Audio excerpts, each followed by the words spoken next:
نامه بهمن. عزیز من، دیروز به دلیلی چه بسا برحق از من رنجیده بودی. دیشب که در باب فروش چیزی برای دادن اجاره خانه با مهرمندی آغاز سخن کردی، ناگهان در دلم دریچه‌ای گشوده شد و شادی بی حسابی به قلبم ریخت، چرا که دیدم ما رنجیدگی‌های حاصل از روزگار را چون موج‌های غران بی‌تاب چه خوب از سر می‌گذرانیم و باز بالا می‌پریم و بالاتر و فریاد می‌کشیم: الا ای موج دیگر، بیا بی‌تاب بگذر.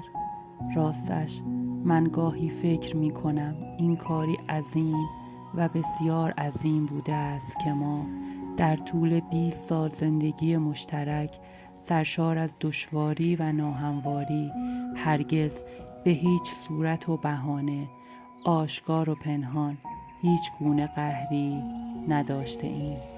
اما بعد می‌بینم که سالیان سال است این کار جمیع دشواری‌های خود را از دست داده است و به طبیعتی بسیار ساده تبدیل شده، چنان که امروز حتی تصور چنین حادثه مضحکی نیز تا حد زیادی می‌تواند خجالت آور باشد. من گمان می‌کنم همه صعوبت و سنگینی مسئله بستگی به پیمان‌های صمیمانه روزهای اول و نگهداشت آن پیمان‌ها در همان 1-2 سال نخستین داشته باشد. وقتی حریمی ساختیم به ضرورت و مدلل و آن را پذیرفتیم، شکستن این حریم بسیار دشوارتر از پاس داشتن و برپا نگه داشتن آن است. ویران کردن یک دیوار سنگی استوار مسلماً مشکل‌تر از باقی گذاشتن آن است. دیدم زنان و مردانی را که از لحظه‌های فورانی خشم سخن می‌گویند و ناتوانی در برابر این لحظه‌ها. من چنین چیزی را در حد شکستن حریم حرمت یک زندگی باور نمی‌کنم و هرگز نخواهم کرد. خشم آری، اما آیا تو می‌پذیری که من به هنگام خشم ناگهان به یکی از زبان‌هایی که نمی‌دانم و مطلقاً نشنیدم سخن بگویم؟ خشم آنی نیز در محدوده ممکنات حرکت می‌کند و به همین دلیل است که من همیشه گفته‌ام ما قهر را در زندگی کوچک خود به ناممکن تبدیل کرده ایم، به زبانی که یاد نگرفتیم تا بتوانیم به کار ببریم. قهر زبان استیصال است. قهر پرتاب کدورت هاست به ورطه سکوت موقت و این کاری است که به کدورت ضخامتی آزارنده می دهد. قهر دو قفل کردن دری است که به اجبار زمانی بعد باید گشوده شود و هرچه تعداد قفل‌ها بیشتر باشد و چفت و بست‌ها محکمتر، در ناگریز با خشونت بیشتر گشوده خواهد شد.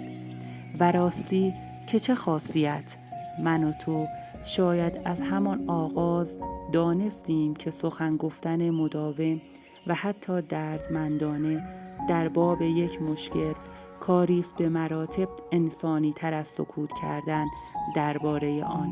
به یادت هست که زمانی زنی در مقابل استدلال‌های من تو می گفت قهر برای من شکستن حرمت زندگی مشترک نیست، بلکه برعکس بند زدن حرمتی است که به وسیله زبان سرشار از بیرحمی و بی‌حرمتی شوهرم شکسته می شود یا ترک بر می دارد. این حرف قبول کنیم که در مواردی می تواند درست باشد.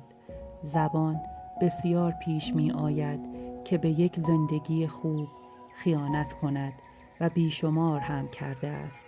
اما آیا قهر تا کنون توانسته ریشه های این خیانت را بسوزاند و خاکستر کند؟ نه. به اعتقاد من آن کس که همسر خود را مورد تهاجم و بی‌حرمتی قرار می دهد در لحظه های دردناک هجوم انسانی است ذلیل و ضعیف و زبون.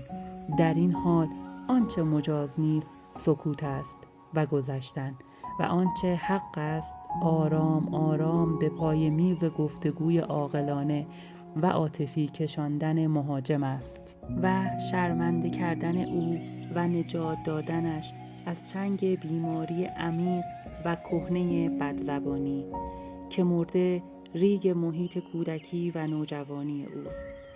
من و تو می‌دانیم که هرگز به آن لحظه های غم‌انگیز نخواهیم رسید که قهر به عنوان یک راه حل پا به کوچه خلوت زندگیمان بگذارد و با عربده سکوت گوش روحمان را بیازارد. نه، انکار نمیتوان کرد که این واقعاً سعادتی است که ما هیچگاه در طول تمامی سالهای زندگی مشترکمان نیاز به استفاده از حربه درماندگان را احساس نکرده ایم و یا با پیمانی پایدار این نیاز کاذب را به نابودی کشانده ایم. تا نامه 11. خدا نگهدار.